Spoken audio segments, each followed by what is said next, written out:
Hello friends, स्वागत है आपके अपने YouTube channel future exam with Mohit में। दोस्तों, मेरा नाम मोहित कुमार और जैसा कि आप सभी जानते हैं, हमने इससे पहले एसएसजीडी का जो फायर बैच चलाया हुआ है उसमें हमने हिंदी की क्लास कराई है। दोस्तों, आज की जो क्लास होने वाली है वो संविधान की क्लास होने वाली है। अगर आपने हमारी हिंदी की क्लास नहीं देखी है तो हमारे चैनल के प्लेलिस्ट में जाकर आप हिंदी की वीडियो देख सकते हैं, जिसमें मैंने आपको क्या नाम की वर्तनी शुद्धिकरण के नियम करा दिए दोस्तों, मुहावरे करा दिए हैं दोस्तों, विलोम शब्द कराते हैं दोस्तों, पर्यायवाची शब्द करा दिए हैं और वेरी मोस्ट इंपोर्टेंट क्लास दोस्तों एसएससी जीडी के लिए। तो आज की जो क्लास होने वाली है दोस्तों, ये क्लास आपकी संविधान की होने वाली है, जो कि मैं भाग 1 कराऊंगा, जिसमें वेरी मोस्ट इंपोर्टेंट क्लास है, जो कि मैं कुछ खास बातें आपके लिए कराऊंगा। तो अनुच्छेद जो कि इसके अंदर 1 से लगभग 4 अनुच्छेद आते हैं, मतलब भाग 1 के अंतर्गत 1 से 4 तक के अनुच्छेद के बारे में आप समझेंगे। और दोस्तों, यहाँ पर मैं आपको बहुत अच्छे से समझाने जा रहा हूं। तो चलिए आज की क्लास शुरू करते हैं दोस्तों। तो दोस्तों चलिए आज की क्लास शुरू करते हैं। आज क्या पढ़ने वाले हैं? भाग 1, संविधान का भाग 1। सबसे पहले हम बात करेंगे, इसके अंतर्गत मैंने बताया आर्टिकल या अनुच्छेद 1 से 4 तक आप इसके अंदर पढ़ेंगे दोस्तों। सबसे पहले अनुच्छेद या आर्टिकल 1 के बारे में समझते हैं। एक क्या होता है? यहां पर एक क्या होता है दोस्तों? यहां पर लिखा है भारत राज्यों का। भारत दोस्तों क्या बताया गया है कि भारत राज्यों का एक संघ है। कोई भी राज्य यानी भारत राज्यों का एक संघ है। क्या है दोस्तों? संघ है। भारत राज्यों का एक संघ है। ठीक है दोस्तों, भारत राज्यों का एक संघ है। कोई भी राज्य इससे अलग होने के लिए स्वतंत्र नहीं है। क्या लिख सकते हैं दोस्तों? कोई भी राज्य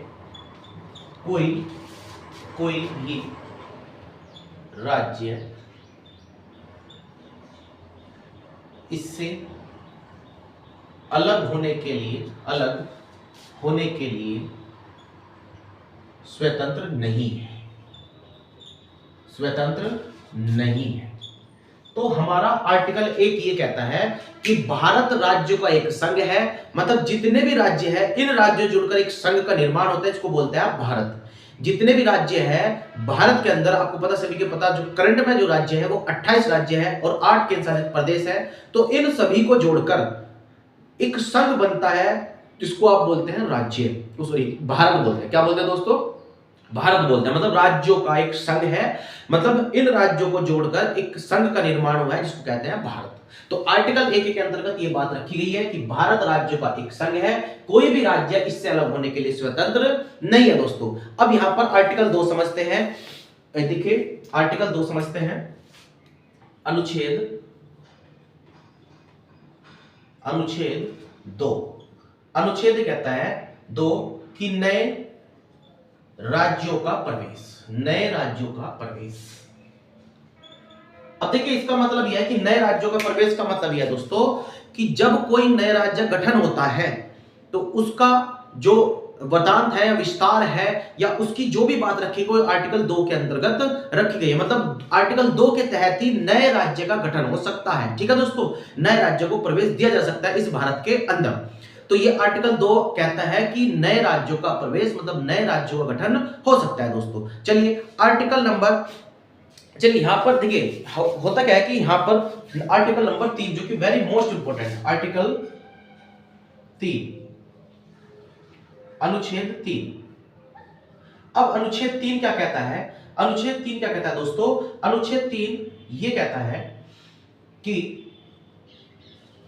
नए राज्यों का निर्माण हो, है ना दोस्तों, नए राज्यों का निर्माण हो, क्षेत्र हो, या उसकी सीमा हो, या नाम में परिवर्तन हो, ये सभी की सभी शक्ति किसके पास है दोस्तों? ये सभी की सभी शक्ति सांसद के पास है। सांसद ही इन नए राज्यों का प्रवेश कर सकती है, नए राज्यों का निर्माण कर सकती है, नए राज्यों का गठन कर सकती है, उसके सीमा क्षेत्र बढ़ा सकती है, और दोस्तों उसके नाम में परिवर्तन कर सकती है। तो हम यहां पे लिखेंगे कि नए राज्यों का निर्माण,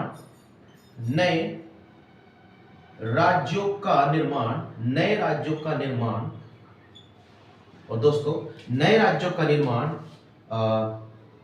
सीमा, ठीक है दोस्तों, क्षेत्र, सीमा क्षेत्र या नाम परिवर्तन, नाम परिवर्तन, नाम परिवर्तन। हमने क्या कहा दोस्तों, चाहे निर्माण की बात हो, चाहे क्षेत्र की बात हो, या उसके सीमा की बात हो, या फिर नाम में परिवर्तन, और शक्ति किसके पास है, शक्ति सांसद के पास, शक्ति संसद के पास, शक्ति संसद के पास।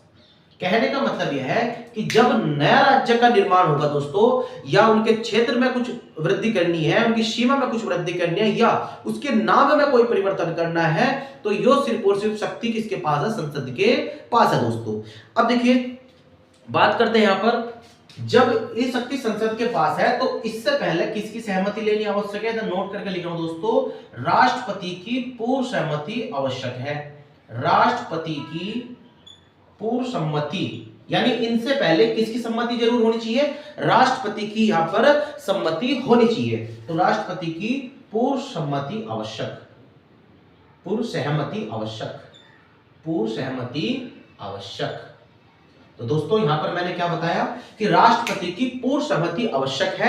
मेरा बताने का पर्पस यह है कि जब आप आर्टिकल 3 का प्रयोग कर रहे हो और उसमें आप किसी भी नए राज्य का निर्माण कर रहे हो, उसकी सीमा में या क्षेत्र में या उसके नाम में परिवर्तन कर रहे हो, तो इससे पहले आपको क्या करना पड़ेगा, राष्ट्रपति की सहमति लेनी पड़ेगी दोस्तों। और राष्ट्रपति की जब सहमति मिल जाएगी उसके बाद उस राज्य का नाम में भी परिवर्तन कर सकते हैं, उसकी क्षेत्र सीमा या उसके निर्माण में परिवर्तन कर सकते हैं। चलिए दोस्तों अब आगे, अब दोस्तों हम रियासत मंत्रालय की बात करते हैं दोस्तों। देखिए अभी तक आपने आर्टिकल 3 पढ़ा है, जो 3 वेरी मोस्ट इंपोर्टेंट आर्टिकल है, और आर्टिकल नंबर 3 आपके लिए ज्यादा इंपोर्टेंट है दोस्तों। अब बात करते हैं क्या कि जी रियासत मंत्रालय क्या होता है, कि यहाँ पर बात करते हैं रियासत, क्योंकि देखिए ये जितने भी राज्य बनाए हुए हैं ये सभी क्या हुआ कि कोई जनमत संग्रह से आया, कोई आपके जो है कार्रवाई के पुलिस कार्रवाई के अनुसार मिलाएगी, तो मतलब ये कुछ रियासतें थी, मतलब मैंने बोला रियासत मंत्रालय, जिसके पहले अध्यक्ष जब भारत आजाद हुआ था जिसके पहले अध्यक्ष बनाए गए थे सरदार वल्लभ भाई पटेल को। तो यहां पर मैं कुछ बताने जा रहा हूं, देखिए मैं लिख रहा हूं यहां पर रियासत मंत्रालय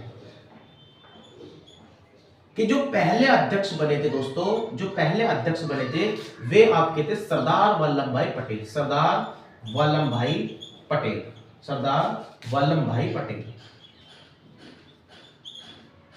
तो दोस्तों यहां पर सरदार वल्लभ भाई पटेल को यह कार्य दिया गया था, मतलब ये क्या आता था, रियासत मंत्रालय मतलब रियासतों को मिलाने का काम करते थे, रियासतों को मिलाने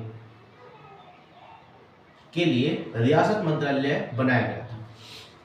क्या करा गया था दोस्तों, रियासतों को मिलाने के लिए रियासत मंत्रालय बनाया गया था, और जिसके पहले अध्यक्ष बनाए गए थे सरदार वल्लभ भाई पटेल।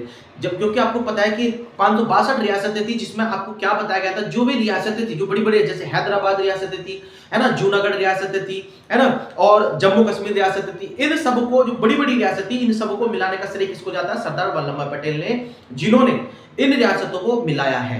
क्योंकि जब भी हमने राज्यों को बनाए हैं, जब भी भारत राज्यों का जो संघ बना है, क्योंकि बिना राज्य के भारत एक संघ नहीं बन सकता, वो भारत नहीं बन सकता था, तो उन सभी को जोड़ा गया है, जो कि उनको जिन्होंने ये जोड़ा है उनको जो उनको जिसको श्रेय जाता है वो है सरदार वल्लभ भाई पटेल। और दोस्तों इन्होंने ही रियासतों को मिलाने का काम किया है। तो चलिए अभी आपको कुछ बता देता हूं, जैसे कि मैं कुछ बताता हूं, जैसे कि नंबर 1 जम्मू कश्मीर की बात करें दोस्तों, जम्मू कश्मीर है आपका, जम्मू कश्मीर, ठीक है दोस्तों। जम्मू कश्मीर जो है विलय पत्र के द्वारा, विलय पत्र के द्वारा, क्या है दोस्तों, विलय पत्र के द्वारा, विलय पत्र के द्वारा मिली थी, मतलब जो जम्मू कश्मीर रियासत थी वो विलय पत्र के द्वारा मिली थी दोस्तों। और यहां पर मैं बात करता हूं नंबर 2 जूनागढ़ की दोस्तों, जूनागढ़, जूनागढ़, जूनागढ़ जो रियासत थी वो जनमत संग्रह से मिल गई थी, विलय पत्र द्वारा मिली, विलय पत्र द्वारा मिली थी दोस्तों। और ये जो जूनागढ़ की मैं बात कर रहा हूं, ये जनमत, ये इंपोर्टेंट इसलिए लिखवा रहा हूं, वैसे रियासतें तो बहुत सारी थी, 562 रियासतें बता रहा हूं मैं, 562 रियासतें थी, जिनमें से तीन पे ज्यादा भारी पड़ा था, क्योंकि तीन को मिलाना बहुत आसान नहीं था, फिर भी इनको भी मिलाया गया। देखिए यहाँ पर जो जम्मू कश्मीर मिला था, यहाँ पर राजा हरि सिंह थे जिनको विलय पत्र द्वारा मिलाया गया था। तो यहाँ पर विलय पत्र द्वारा, जो कि आपको देखते हो धारा 370 भी लगी थी और ये हटा दी गई है ना, और 35 ये लगा हुआ था, तो ये सब चीज हटा दी गई है फिलहाल। तो अब ये यहाँ पर ये विलय पत्र द्वारा मिली, मतलब कि एक पत्र होता था जो एक दो कह सकते हैं, दो राज्यों के बीच कह सकते हैं, या फिर जब भारत में वो जम्मू कश्मीर जो कि एक रियासत थी उसको मिलाया गया था, एक पत्र होता था जिसमें कुछ कंडीशन लिखी हुई होती थी। उस कंडीशन के आधार पर ठीक है हम आपसे मिलने के लिए तैयार हैं, पर आपको हमारी कुछ शर्त माननी पड़ेगी। तो उन शर्त के तहत यानी शर्त के तहत इस विलय पत्र में वो लिखी गई, और जिसके द्वारा जम्मू कश्मीर को भारत राज्य में या भारत में मिला लिया था दोस्तों। उसी प्रकार जूनागढ़ है, जूनागढ़ जो है जनमत संग्रह से, जनमत क्या बोलते हैं दोस्तों, जनमत संग्रह, जनमत संग्रह द्वारा मिली। जनमत संग्रह का मतलब यह है दोस्तों कि वहां के जो लोग थे उनसे एक जनमत कराया गया, और उन्होंने कहा कि भाई आप वहीं पर रहना चाहते हो या उनके साथ अलग से रहना चाहते हो या हमारे साथ आना चाहते हो। तो वे लोगों ने कहा कि भाई हम जूनागढ़ को जो है हम भारत में मिलाना चाहते हैं। तो उन लोगों से जनमत संग्रह करा गया, तो वोटिंग ज्यादा किसकी शेयर हुई, वो भारत की तरफ हुई, तो ये जनमत संग्रह द्वारा मिल गया दोस्तों, देखिए वोटिंग के माध्यम से। तीसरा आपको बताता हूं मैं, हैदराबाद, हैदराबाद। अब हैदराबाद के यहाँ निजाम वगैरह हुआ करते थे दोस्तों, और निजाम वगैरह में मिलने को तैयार नहीं थे, तो जबरदस्ती पुलिस कार्रवाई के तहत इसको मिलाया गया था। जबरदस्ती पुलिस कार्रवाई के तहत मिलाया गया। ठीक है दोस्तों, तो ये रियासती मंत्रालय का काम हुआ करता था कि उस समय रियासत मंत्रालय बनाई, क्योंकि अपना क्षेत्र बढ़ाना था, भारत का क्षेत्र बढ़ाना था। वरना अगर आज ये रियासतें ना मिलाई जाती तो दोस्तों अगर हैदराबाद जाना तो उसके लिए भी वीजा की जरूरत पड़ा करती। मतलब पास में छोटे छोटे देश आपको मिला करते, जिससे आपको जाने के लिए वीजा की जरूरत पड़ती, और भारत एक छोटा सा हुआ करता था, तो होता फिर। तो दोस्तों इसलिए यहां पर एक भारत का क्षेत्र सीमा बढ़ाई गई, जिसका आज आपको फायदा भी है, और दोस्तों इससे एक अपनी वैल्यू भी बढ़ती है दोस्तों। चलिए आगे की बात करते हैं दोस्तों। अब दोस्तों देखते हैं कि 1953 में अब हुआ क्या, इससे आगे की बात करते हैं। 1953 में मद्रास राज्य के तेलुगु भाषा वाले श्री राम, क्या बोलते हैं इसका नाम है, क्या नाम बताया मैंने, पोटी श्री रामलिल्लू की अध्यक्षता में भाषा के आधार पर एक नए राज्य की गठन की मांग उठी। क्या बताया दोस्तों मैंने कि 1953, अगला पॉइंट मैं बता रहा हूं यहां पर, 1953 मद्रास राज्य के तेलुगु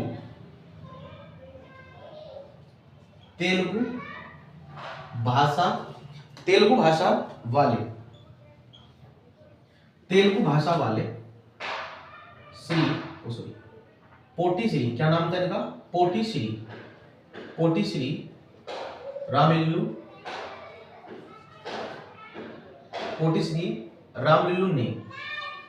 की अध्यक्षता, पोटी श्री रामलिल्लू की अध्यक्षता में भाषा के आधार पर क्या दोस्तों है दोस्तों, भाषा के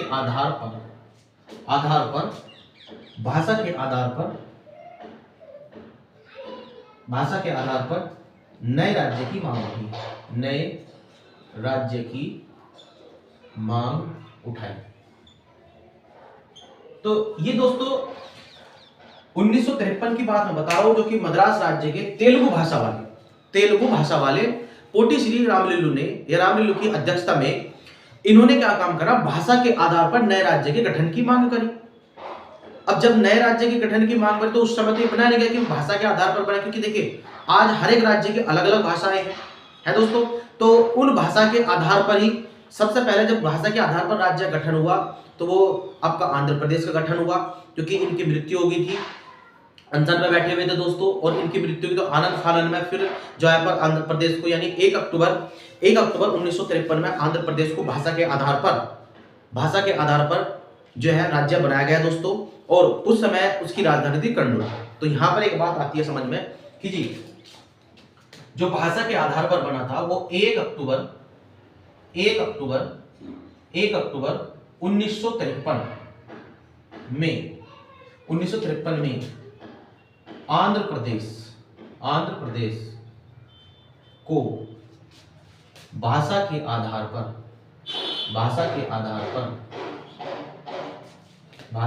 पर राज्य का गठन किया गया।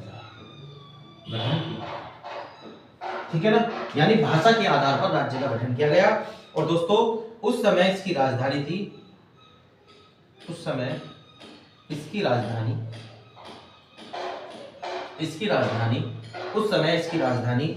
कर्नूल थी। क्या दोस्तों?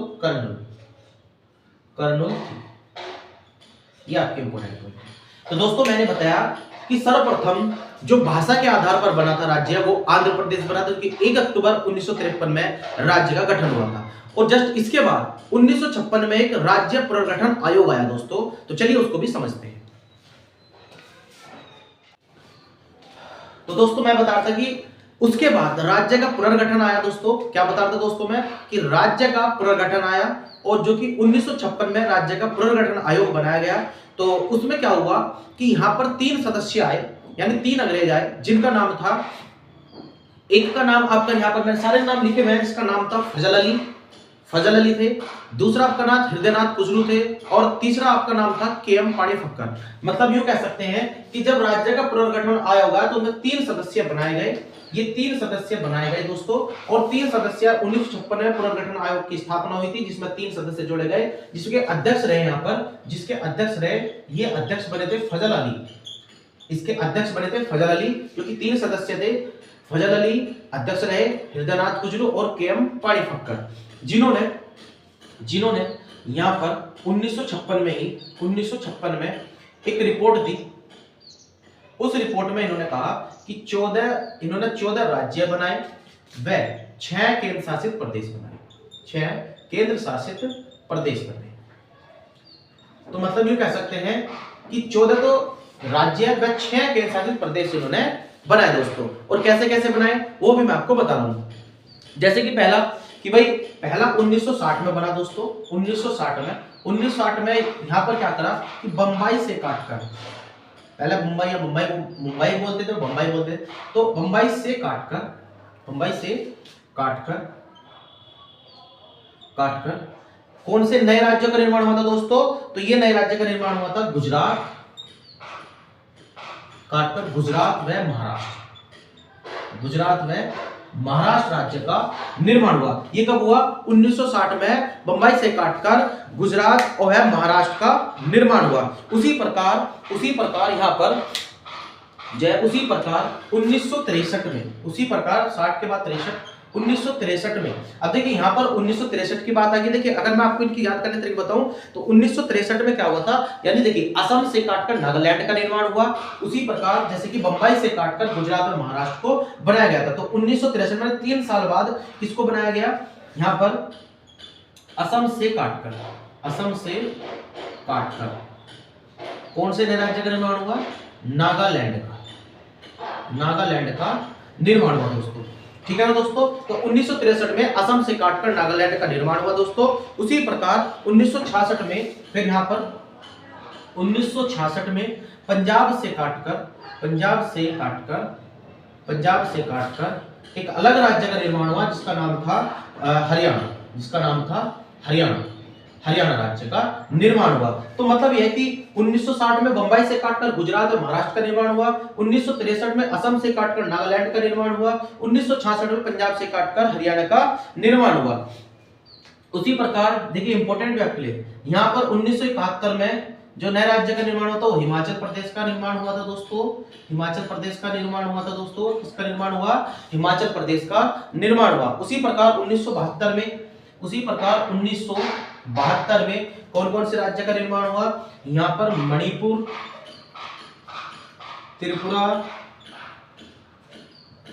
और मिजोरम, ये 3 राज्य का निर्माण हुआ 1972 में दोस्तों। 1972 में मणिपुर, त्रिपुरा, दोस्तों यहाँ मेघालय लिखेंगे दोस्तों, मिजोरम नहीं है, मेघालय लिखेंगे, मेघालय का निर्माण हुआ। यानी 3 राज्यों का निर्माण होता है दोस्तों यहाँ पर, मणिपुर, त्रिपुरा और मेघालय। उसी प्रकार आपको देखते होंगे 1975 में, जो आपने बार बार सुना होगा, 1975 में क्या हुआ दोस्तों, सिक्किम राज्य बनाया गया।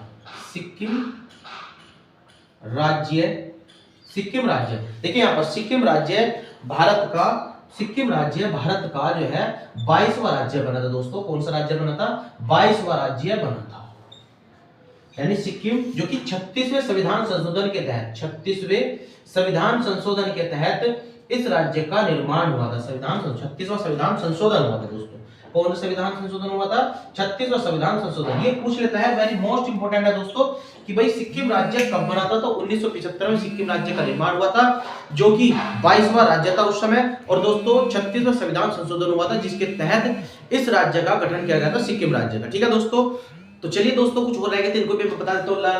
देखिए 1987 में, देखिए आगे की बात करता हूं, 1987 में 20 फरवरी को अरुणाचल प्रदेश से मिजोरम राज्य बना दोस्तों, और 30 मई को गोवा जो कि 25वां राज्य बन गया था। तो ये दोस्तों 1987 में बने थे। एक 20 फरवरी को अरुणाचल प्रदेश से मिजोरम राज्य बना, और 30 मई को गोवा राज्य बना, जो कि 25वां राज्य उस समय बना था दोस्तों। अगर मैं 2000 की बात करता हूं दोस्तों, तो 2000 में 9 नवंबर को उत्तर प्रदेश से काटकर उत्तराखंड राज्य बनाया था दोस्तों, और 1 नवंबर को मध्य प्रदेश से काटकर छत्तीसगढ़ राज्य बनाया गया था दोस्तों। और उसी समय 15 नवंबर को बिहार से काटकर झारखंड का निर्माण हुआ था। तो ये दोस्तों राज्य का निर्माण हो रहा है, जो कि मैंने आपको सन वाइज आपको बताया हुआ है कि 9 नवंबर को उत्तर प्रदेश से काटकर उत्तराखंड राज्य बना दोस्तों, 1 नवंबर को मध्य प्रदेश से काटकर छत्तीसगढ़ राज्य बना दोस्तों, और 15 नवंबर को बिहार से काटकर झारखंड राज्य बना। और 2014 में जब बीजेपी की सरकार आई थी दोस्तों, उस समय 2 जून आंध्र प्रदेश से काटकर तेलंगाना राज्य बना।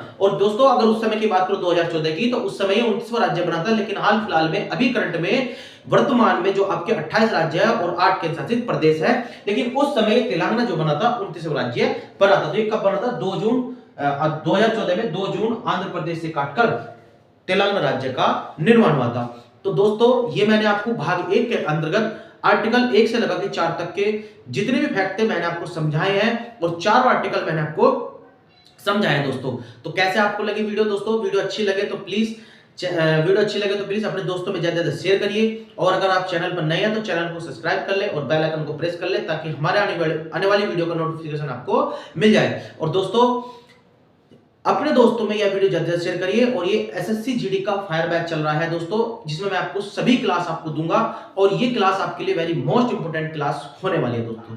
तो दोस्तों अगर वीडियो आपको अच्छी लगती है तो प्लीज कमेंट और लाइक शेयर करिए, और अपने दोस्तों में भी ज्यादा शेयर करिए।